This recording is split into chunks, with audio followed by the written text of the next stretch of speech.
Mr. Speaker, the Labour members are thinking of going back to their seats this weekend for a pint in the local pub and a chat to local farmers. I think I would think again.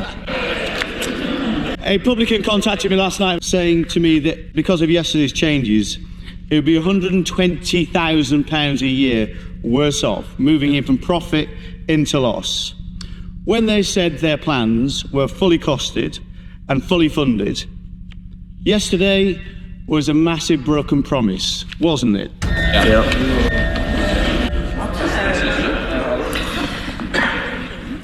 So, the Honourable Gentleman oversaw the worst Parliament for living standards in modern history, and we couldn't choose that inheritance, and we have made choices.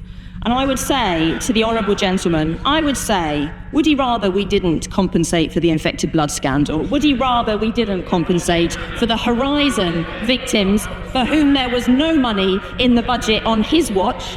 Would he rather we didn't invest in the health service? Would he rather we didn't increase the minimum wage? Would he rather we didn't support carers? Would he rather that we made choices that he made, which was to cut national insurance for workers when he had no budget to do so? This government is fixing the foundations so we can have a bright future for all of our country.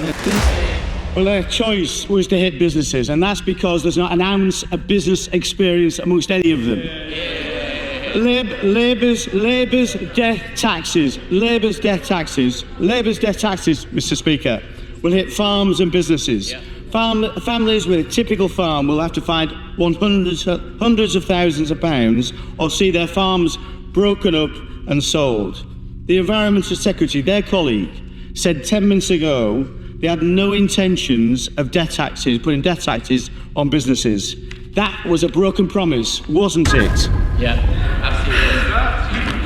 I'm not going to take any lectures from the opposition who said, and I quote, F business. I mean, the cheek of the opposite party to come at us when we are clearing up the £22 billion black hole, which we inherited, when we are setting in train stability. I spent quite a lot of yesterday, as the Honourable Gentleman would expect, talking to businesses, having meetings to businesses about the budget and its implications, and we talked about the potential for growth, we talked about the long-term stability and changes that we are making on this side of the House, unlike the previous government.